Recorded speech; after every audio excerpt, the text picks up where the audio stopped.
Welcome back. ಇವತ್ತು ನಾನೊಂದು special video ಮಾಡ್ತಾ ಇದ್ದೇನೆ. ಅಂದರೆ ಪೆರಿ ಪೆರಿ ಮಂದಿ ಅಂತ ಹೇಳಿ, ಅದು ಈಗ ಎಲ್ಲ ಕಡೆ ಕೂಡ ಟ್ರೆಂಡಿಂಗ್ ಕೂಡ. ಅದು ತುಂಬ ಈಸಿಯಾಗಿ ಟೇಸ್ಟಿಯಾಗಿ ಮಾಡುವಂತಹ ಒಂದು ರೆಸಿಪಿ ಇದು. ನಾವು ಯಾರಾದರೂ ಗೆಸ್ಟ್ ಬಂದರೆ ನಮಗೆ ಒಂದು ½ ಮಾಡಿ ಮುಗಿಸ್ಬೋದು. ಅಷ್ಟೇ ಇಂಗ್ರೀಡಿಯೆಂಟ್ಸ್ ಮಾತ್ರ ಯೂಸ್ ಮಾಡಿ ಮಾಡುವಂಥದ್ದು, ಮತ್ತು ಎಫರ್ಟ್ ಕೂಡ ಕಡಿಮೆ ಹಾಕಿ ಮಾಡುವಂತಹ ಒಂದು ರೆಸಿಪಿಯಾಗಿರ್ತದೆ. ಎಲ್ಲರೂ ಕೂಡ ಟ್ರೈ ಮಾಡಿ. ಮತ್ತು ಯಾರೆಲ್ಲ ನನ್ನ ಚಾನೆಲ್ ಫಸ್ಟ್ ಟೈಮ್ ನೋಡ್ತಾ ಇದ್ದೀರಾ, ದಯವಿಟ್ಟು ಸಬ್ಸ್ಕ್ರೈಬ್ ಮಾಡಿ, ಮತ್ತು ನಿಮ್ಮ ಫ್ರೆಂಡ್ಸ್ ಆ್ಯಂಡ್ ಫ್ಯಾಮಿಲಿಗೆ ಶೇರ್ ಮಾಡಿ, ಮತ್ತೆ ಒಂದು ಲೈಕ್ ಕೊಡಲಿಕ್ಕೆ ಮರಿಬೇಡಿ. ಅದಕ್ಕಾಗಿ ನಾನು 1 kg ಚಿಕನ್ ತಗೊಂಡಿದ್ದೇನೆ. ನೋಡಿ, ಈ ರೀತಿ ತಗೊಂಡಿರುವಂಥದ್ದು. ಅದನ್ನೇ ಈ ರೀತಿ ನೀವು ಒಂದು ಲೈನ್ ಹಾಕಿ, ಅಂದರೆ ಮಸಾಲೆ ಎಲ್ಲ ಹಿಡ್ಕೊಳ್ಳಿಕ್ಕೆ. ಈಗ ನಾನು ಅದಕ್ಕೆ ರೆಡ್ ಚಿಲ್ಲಿ ತಗೊಂಡಿದ್ದೇನೆ, ಒಂದು 15 ತಗೊಂಡಿದ್ದೇನೆ. ಇದು ಒಂದು ಬಿಸಿ ನೀರಲ್ಲ, ಒಂದು ಸ್ವಲ್ಪ ಬಿಸಿ ತಣ್ಣಗಾದ ನೀರಲ್ಲಿ ಒಂದು ಅರ್ಧ ಗಂಟೆ ಇಟ್ಕೊಂಡಿದ್ದೇನೆ. ಈಗ ಅದಕ್ಕೆ ನಾನು ಬೆಳ್ಳುಳ್ಳಿ ಮತ್ತು ಆಯಿಲ್ ಹಾಕಿದ್ದೇನೆ, ಮತ್ತು ಕೊತ್ತಂಬರಿ ಸೊಪ್ಪು ಇಷ್ಟು ಹಾಕಿ ನಾನು ಇದನ್ನು ಮಿಕ್ಸಿ ಗ್ರೈಂಡರಲ್ಲಿ ಬ್ಲೆಂಡ್ ಮಾಡಿದ್ದೇನೆ. ಈಗ ಚಿಲ್ಲಿ ಪೌಡರ್ ನಾನು ಒಂದು 2 ಟೇಬಲ್ ಸ್ಪೂನ್ ಅಷ್ಟು ಹಾಕಿದ್ದೇನೆ. ಈಗ ಅದನ್ನು ಕೂಡ ಒಟ್ಟಿಗೆ ಹಾಕಿ ಮಿಕ್ಸ್ ಮಾಡ್ತಾ ಇದ್ದೇನೆ. ಈಗ ಇದು ನಾವು ಪೆರಿ ಪೆರಿ ಚಿಕನಿಗೆ ಸಾಸ್ ರೆಡಿ ಮಾಡಿರುವಂಥದ್ದು. ಇದಕ್ಕೆ ಸಾಲ್ಟ್ ಎಷ್ಟು ಬೇಕು ಟೇಸ್ಟಿಗೆ ಅಷ್ಟನ್ನು ಹಾಕಿ ನಾವೆಲ್ಲ ಕೂಡ ಒಟ್ಟಿಗೆ ಮಿಕ್ಸ್ ಮಾಡಿ ಈಗ ನಾವು ಚಿಕನಿಗೆ ಇದನ್ನು ಹಾಕಿಡಬೇಕು. ಅಂದರೆ ಇದನ್ನು ನಾವು 4 ಗಂಟೆ ಆದರೂ ಇಡಬೇಕು.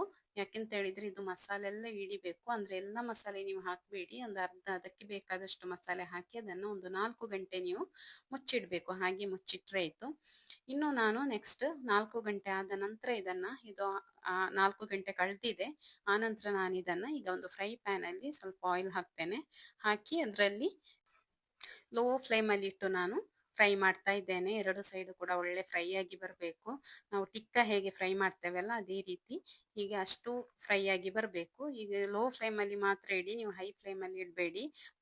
ಲೋ ಫ್ಲೇಮಲ್ಲಿ ಇಟ್ಟರೆ ಅದು ಒಳಗಡೆ ಕೂಡ ಬೇಯ್ತದೆ. ಇಲ್ಲ ಅಂತ ಹೇಳಿದ್ರೆ ನೀವು ಹೈ ಫ್ಲೇಮಲ್ಲಿ ಇಟ್ಟರೆ ಬೇಯುವುದಿಲ್ಲ. ಈಗ ಅದಕ್ಕಾಗಿ ನಾನೊಂದು ಸೆಲ್ಲ ಬಾಸ್ಮತಿ ರೈಸ್ ತಗೊಂಡಿದ್ದೇನೆ, 3 ಕಪ್ ತಗೊಂಡಿದ್ದೇನೆ.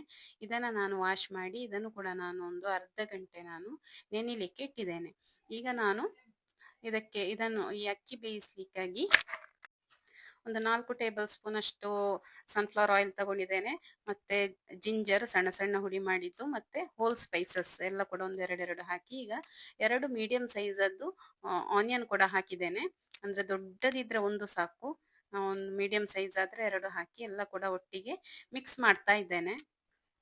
ಆನಿಯನ್ ಸ್ವಲ್ಪ ಫ್ರೈ ಆಗಲಿ, ಒಂದು ಗೋಲ್ಡನ್ ಕಲರ್, ಅಂದರೆ ಕಂಪ್ಲೀಟ್ ಆಗಿ ಬೇಡ, ಸ್ವಲ್ಪ ಗೋಲ್ಡನ್ ಕಲರ್ ಬರುವಾಗ ನಾವು ಆಲ್ರೆಡಿ ಮಾಡಿಟ್ಟಂತಹ ಪೆರಿ ಪೆರಿ ಸಾಸ್ ಉಂಟಲ್ಲ ಅದನ್ನು ಇದಕ್ಕೆ ಆ್ಯಡ್ ಮಾಡಬೇಕು. ಆ್ಯಡ್ ಮಾಡಿ ಇದರ ರಾ ಸ್ಮೆಲ್ ಹೋಗೋ ತನಕ ಒಳ್ಳೆ ಫ್ರೈ ಮಾಡಬೇಕು.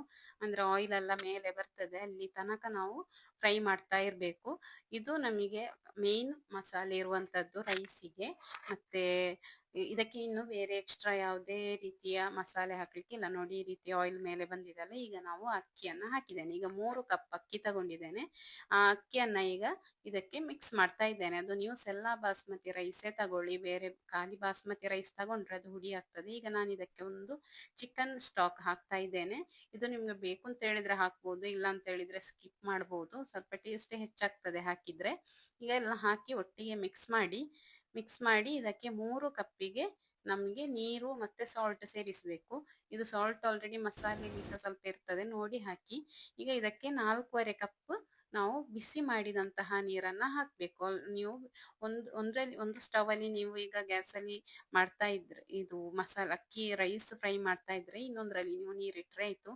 ಅದು 3 ಕಪ್ಪಿಗೆ 4.25, 1 ಕಪ್ಪಿಗೆ 1.25 ಕಪ್ ಹಾಗೆ ನೀವು ನೀರು ಹಾಕಿ, ಬಿಸಿ ನೀರೇ ಹಾಕಿ, ಬಿಸಿ ಮಾಡಿದ ನೀರೇ ಆಗಬೇಕು. ಸೊ ಈಗ ನಾವು ನೋಡಿ ರೈಸ್ ರೆಡಿ ಆಗಿದೆ, ಚಿಕನ್ ಕೂಡ ಆಲ್ರೆಡಿ ಬೇಯ್ತಾ ಬಂದಿದೆ. ಈಗ ನೋಡಿ, ಇಲ್ಲಿ ನೋಡಿ, ಹೀಗೆ ರೈಸ್ ಇಷ್ಟೇ ಮಸಾಲೆ ಇಷ್ಟೇ ಇರುವಂಥದ್ದು, ಒಳ್ಳೆ ರೀತಿಯಲ್ಲಿ ಬೆಂದು ಬಂದಿದೆ ಅದಕ್ಕೆ. ಹಾಗಾಗಿ 1 ಕಪ್ಪಿಗೆ 1.25 ಕಪ್ ನೀರು ಸಾಕು.